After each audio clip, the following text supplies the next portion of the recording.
উমর রাদিয়াল্লাহু তাআলা আনহু হইতে বর্ণিত, তিনি বলেন, রাসূল সাল্লাল্লাহু আলাইহি সাল্লাম বলেছেন, নগদ লেনদেন বা না হলে সোনার সাথে রূপা বাকিতে বিনিময় সুদের অন্তর্ভুক্ত।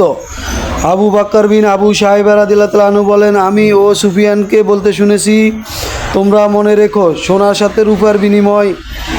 হাদিসটি ইবনে মাজাতে 2259, বুখারীতে 2136 নম্বর রয়েছে। উমর ইবনে খাত্তাব রাদিয়াল্লাহু তাআলা আনহু হইতে বর্ণিত, মালিক বলেন, আমি একথা বলতে সামনে অগ্রসর হইলাম, কেউ রূপার মুদ্রা বিনিময় বদল করবে? তাল্লাহ বিন ওবায়দুল্লাহ রাদিয়াল্লাহু তাআলা আনহু তখন উমর ইবনে খাত্তাব রাদিয়াল্লাহু তাআলা আনহুর উপস্থিত ছিলেন। তিনি বললেন, আমাদের ও তোমার সোনাগুলো দেখাও। কিছুক্ষণ পর ও আমাদের নিকটে এসে আমাদের কোষাধ্যক্ষ এসে গেলেন এবং তোমাকে ও তোমার প্রাপ্য এ রূপা এবং দিয়ে দিবে। তখন উমর রাদিয়াল্লাহু তাআলা আনহু বলেন, কখনোই নয়, আল্লাহর শপথ, হয় এখন তুমি ও আমাকে রূপা মুদ্রা দিয়ে দাও, নয়তোবা তার ও সোনা তাকে ফেরত দাও। কেননা রাসূল সাল্লাল্লাহু আলাইহি সাল্লাম বলেছেন, নগদ আদান প্রদান না হইলে সোনা রূপার ও বিনিময় সুদ হইবে। হাদিসটি ইবনে মাজাতে 2260 এবং সহিহ বুখারীতে 2136 নম্বরে রয়েছে।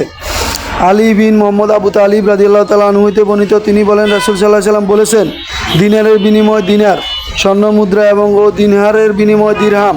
রূপার বিনিময় লেনদেনের ক্ষেত্রে অতিরিক্ত নেওয়া যাবে না।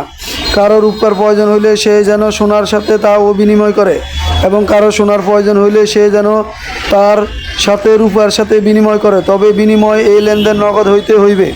হাদিসটি ইবনে মাজাহ 2261 নম্বর রয়েছে, মুসলিমে 1584 নম্বর রয়েছে।